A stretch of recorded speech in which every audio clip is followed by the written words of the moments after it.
52 साल पहले मिली एक महिला की आधी जली लाश आज भी अपनी पूरी पहचान का इंतजार कर रही है। 52 साल पुराना एक राज आज भी रहस्य की घाटी में दफन है।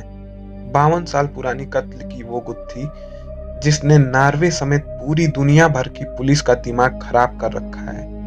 52 साल पुराना वो सस्पेंस आज भी सस्पेंस है। सस्पेंस कि आखिर वो आधी जली स्टेल वुमेन कौन है, कहां से आई, किसके लिए आई, क्यों आई, और सबसे बड़ा ये सवाल, किसकी खूनी साजिश का वो शिकार होकर गुमनामी के गहरे अंधेरे में खो गई। तो हेलो दोस्तों, मैं हूं आपका दोस्त निर्भय और स्वागत है आपका अनफोल्डिंग मिस्ट्रीज में। ये वाकया 29 नवंबर 1970 को नॉर्वे की सबसे खतरनाक और रहस्यमयी वर्गेन घाटी से सामने आया था, जब इसडेल के नाम से मशहूर यहाँ की आइस वैली में एक शख्स ने चट्टानों के बीच एक महिला को औंधे मुंह पड़ा देखा। उस शख्स के साथ उसकी 2 बेटी भी थी, जो इस मंजर को देखकर डर गई थी। चट्टानों पर औंधे मुंह लेटी उस महिला को जब पलटा गया तो उसका चेहरा और शरीर का अगला हिस्सा पूरी तरह से जला हुआ था, इस कदर कि उसके उस जले हुए चेहरे को देखकर उसकी पहचान कर पाना नामुमकिन था।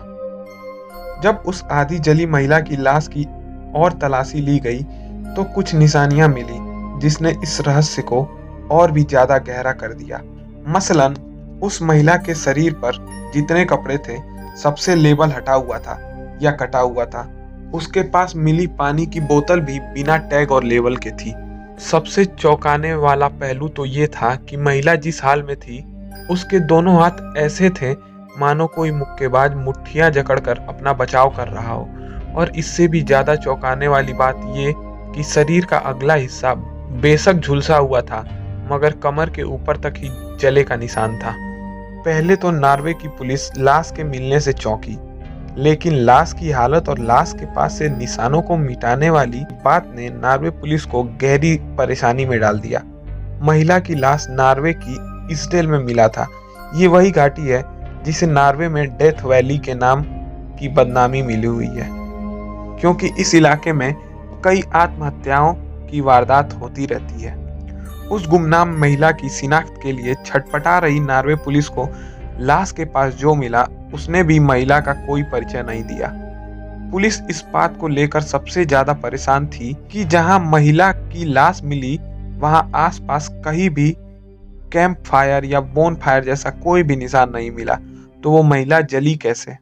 पुलिस की टीम को लाशों के पास से ही एक टूटा हुआ छाता, नायलॉन के मोजे, प्लास्टिक की पानी की बोतल, एक पर्स और नीले रंग के बर्फ में पहने जाने वाले रबर के जूते भी मिले। लेकिन इस तमाम चीजों पर कोई ऐसा टैग नहीं था जो किसी भी सूरत में ये पता बता सके कि ये सब कहां से आया और यहां तक कैसे पहुंच गया। पुलिस के जांचकर्ता इस बात से हैरान थे कि महिला के पास जो कुछ भी मिला उसमें से उसका नाम और पहचान सब मिटा हुआ था, और महिला से जुड़े तमाम सामान वहीं पास की एक चट्टान पर बड़े ही करीने से सजा कर रखे गए थे। महिला जहां पड़ी हुई थी उसके नीचे पेट्रोल के अंश भी मिले। किसी भी लाश के मिलने के बाद पुलिस जो काम सबसे पहले करती है वो है पोस्टमार्टम। तो उस लाश का पोस्टमार्टम करवाया गया। पोस्टमार्टम आमतौर पर गुत्थी को सुलझा देते हैं, लेकिन यहाँ तो सब उलट ही हो रहा था, लिहाजा यहाँ भी मामला और ज्यादा पेचीदा हो गया।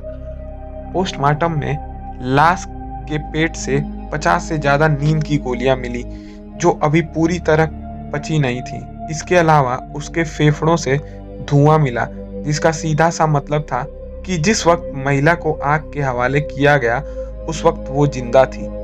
उसकी गर्दन पर गहरे चोट के निशान थे, जिससे ये अंदाजा मिला कि महिला को जलती हुई हालत में ऊपर से नीचे फेंका गया। चट्टान पर गिरने से गर्दन में जानलेवा चोट लगी। ऑटोप्सी की रिपोर्ट से ये तो पता चल गया कि मौत की वजह कार्बन मोनोऑक्साइड के साथ साथ नींद की गोलियों का असर भी है, यानी पहली सूरत में ऐसा लगा मानो वो आत्महत्या है। इसी 100 परीक्षण के दौरान पुलिस को महिला के दांतों ने बुरी तरह चौंकाया, क्योंकि ज्यादातर दांत सोने से भरे हुए थे, मगर दांतों की बनावट और सोने को भरने का वो तरीका स्कैंडिनेविया का नहीं था। इसका मतलब ये था कि वो नॉर्वे की तो नहीं थी, इसका मतलब विदेशी थी। बस इतनी बुनियादी जानकारी हासिल करने के बाद पुलिस एक बार फिर अपने काम पर लग गई और उस महिला की लाश को लेकर अपना सिर ढूंढती रही। 3 से 4 दिन गुजर गए। पुलिस की गाड़ी जहां अटकी थी वहीं अटकी रही। लेकिन 3 दिन के बाद पुलिस को एक बड़ा ब्रेक थ्रू मिला, जहां उसे रेलवे स्टेशन से 2 सूटकेस मिले, वो भी लावारिस। तहकीकात शुरू हुई तो सूटकेस में बंद एक चश्मे से महिला के उंगलियों के निशानों ने ये गवाही दे दी कि ये सूटकेस उसी महिला के हैं जो अब इस दुनिया में है ही नहीं। लेकिन सूटकेस से जो सामान सामने आए उन्होंने भी पुलिस को उलझन में डाल दिया। सूटकेस से पुलिस को चश्मे के अलावा एक टाइम टेबल, कुछ नक्शे, दोनों सूटकेस में महिलाओं के इस्तेमाल वाले विग, मेकअप का सामान और एक एक्जिमा क्रीम के साथ साथ कपड़े, कई देशों की करेंसी और एक नोटपैड हासिल हुआ। उस दोनों सूटकेस में करेंसी को अलग अलग छुपा कर ही रखा गया था, जिनमें नॉर्वे की करेंसी क्रोनर, स्विस की फ्रैंक, बेल्जियम फ्रैंक और ब्रिटिश पाउंड के अलावा थाईलैंड की भाट के कुछ सिक्के भी थे। इसके अलावा एक सूटकेस के अस्तर में छुपा कर रखे गए ड्यूस मार्क भी मिले। इतना सब कुछ मिलने और पता चलने के बावजूद यहाँ से रहस्य और भी ज्यादा गहरा हो गया, क्योंकि सारे सामान से पहचान मिटी हुई थी। पुलिस ने फिर भी हिम्मत नहीं हारी, क्योंकि उसके हाथ एक ऐसी चीज थी जो शायद मकतूल के हाथों की लिखी हुई निशानी थी, और वो थी एक नोटपैड जिस पर नीली स्याही से कुछ कोडवर्ड में लिखा हुआ था। लंबी जद्दोजहद के बाद पुलिस को उस नोटपैड में लिखे कोडवर्ड को समझने में कामयाबी मिल गई। ये सारे कोडवर्ड असल में शायद उस महिला के अलग अलग तारीखों में नॉर्वे में रुकने और वहां से जाने और वहां आने का सारा ब्यौरा लिखा हुआ था। पुलिस ने मान लिया नोटपैड के हिसाब से वो रहस्यमयी महिला दर्ज की गई तारीखों के हिसाब से ही नॉर्वे में आई और ठहरी। इससे ज्यादा पुलिस को कोई कामयाबी नहीं मिली। इसडेल महिला के पास से मिले तमाम सामानों की तलाश करते करते आखिरकार पुलिस को एक और कामयाबी मिल ही गई। उसे उस दुकान का पता मिल गया जहां से महिला ने जूते लिए थे, और जिन जूतों की बदौलत पुलिस की तफ्तीश एक कदम भी आगे नहीं बढ़ पा रही थी। जूते की वो दुकान सीसा वर्गन से करीब 210 किलोमीटर दूर स्ट्वानगर शहर में मिली।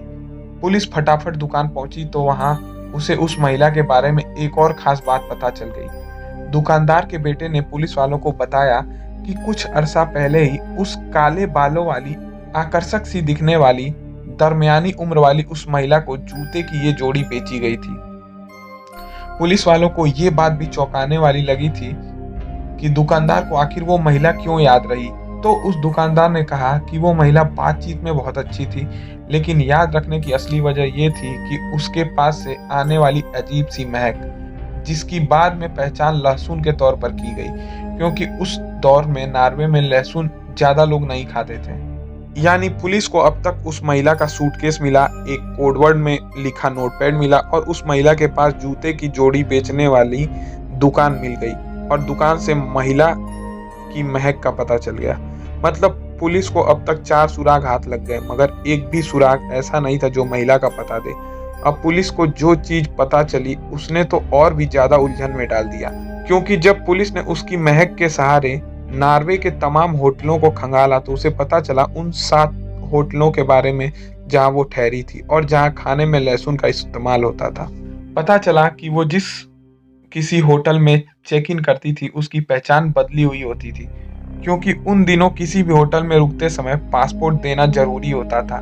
लिहाजा उसके 7 अलग अलग पासपोर्ट ने पुलिस का माथा चकरा कर रख दिया। अब पुलिस उस नोटपैड पर लिखी कोडवर्ड के आधार पर और 7 होटलों से मिलने वाले उस गुमनाम महिला के निशानों से ये पता चला कि वो तकरीबन 9 होटल में रुकी और हर बार उसकी पहचान और नाम दोनों अलग होते थे। इतनी पूरी जानकारी निकालने में नॉर्वे पुलिस को पूरे 3 महीने लग गए, और इतनी जानकारी के बावजूद पुलिस को उसकी कोई ऐसी शिनाख्त नहीं मिली जिससे वो केस को और आगे तफ्तीश करने के लिए तैयार हो पाते। घूम घूम कर उसी जीरो पर पहुंच रही नॉर्वे पुलिस अब पूरी तरह से कुंठित हो चुकी थी, और उसे समझ में नहीं आ रहा था कि मरने वाली आखिर कौन है। अब तक पुलिस के पास थे 4 सुराग, और उन सुरागों की रोशनी में पुलिस ने बना ली थी 4 थ्योरी। उन चारों थ्योरी में से एक थ्योरी ये थी कि हो सकता है कि मरने वाली कोई जासूस हो, जबकि दूसरी थ्योरी ये थी कि वो किसी जासूस की सहयोगी हो, तीसरी थ्योरी में पुलिस उस महिला को किसी जासूस के लिए काम करने वाली कोरियर के तौर पर तफ्तीश का ताना बाना बुन रहे थे, जबकि चौथी थ्योरी ये कहती है कि वो किसी पड़ोसी देश की जासूस हो सकती है जिसे उसके दुश्मन ने मौत के घाट उतार दिया। पुलिस को अब तक ये भी पता चल चुका था कि वो महिला कम से कम 4 भाषाएं बोलती रही होगी, जिनमें फ्रेंच, स्पेनिश, जर्मन और अंग्रेजी शामिल है। 4 सुराग, 4 भाषाएं और 4 थ्योरी के साथ साथ 5 दशक पुरानी इस रहस्य की गुत्थी को सुलझाते सुलझाते जब नॉर्वे पुलिस पूरी तरह से थक गई, तब उसने इसकी मदद के लिए इंटरपोल की मदद मांगी।